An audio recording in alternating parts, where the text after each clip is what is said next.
ഇതാരെ വണ്ടിയാണെന്ന് അറിയില്ല, പക്ഷേ ഇതെൻ്റെ വണ്ടിയാണെന്നുള്ള മട്ടിൽ ഞാൻ അവളെ ഇമ്പ്രസ് ചെയ്യിപ്പിച്ചു. എന്നാൽ അവൾ എന്നെ നോക്കിയില്ല. തീറ്റയും കുടിയും വരെ ജംഗ്ഷനിലാക്കി. എന്നിട്ടും അവൾ എന്നെ ശ്രദ്ധിച്ചില്ല. എനിക്കങ്ങ് ബംഗാളിൽ വരെ പിടിയുണ്ടെന്ന് അറിയിക്കാൻ വേണ്ടി 1000 രൂപ കൊടുത്തൊരു ബംഗാളിയെ കൂടെ നിർത്തി. എന്നിട്ടും അവൾ എന്നെ ശ്രദ്ധിച്ചില്ല.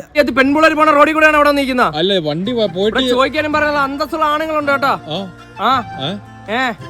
ഹാഷിർ ഇൻസ്റ്റയിൽ ഐഡി ഹാഷിറേ. നീ എവിടെ ഉള്ള? ഞാൻ എവിടെ ഉള്ളതാണ്? നീ എവിടെ ഉള്ളടാ? നീ എവിടെ ഉള്ളടാ? ഞാൻ ഇവിടെ ഉള്ളതാണ്. നീ എവിടെ ഉള്ള? ഇത് കള്ളത്തരമായി പോയി. കള്ളത്തരോ? ഈ കൈ തട്ടുമ്പോ തെറിക്കുന്ന ഒരു വീഡിയോ ഉണ്ട്. ഇതിവിടെ തന്നെയാണ്. ഇൻസ്റ്റാഗ്രാമിൽ കേരളം. പൗരബോധമുള്ളവനാണ് ഹാഷിർ എന്ന് അറിയിക്കാൻ വേണ്ടി വീട്ടുകാരുടെയും കൂട്ടുകാരുടെയും കാർ എടുത്തുകൊണ്ട് റോഡിൽ കൊണ്ടിട്ട് സ്വന്തമായി ഒരു ബ്ലോക്ക് ഉണ്ടാക്കി ആ ബ്ലോക്ക് അഴിപ്പിച്ച് അവളെ മുന്നിൽ ഇംപ്രസ് ചെയ്യിപ്പിക്കാൻ നോക്കി. എന്നാൽ അവൾ എന്നെ മൈൻഡ് അടിച്ചില്ല. അതെന്നെ വല്ലാതെ തളർത്തി കളഞ്ഞു.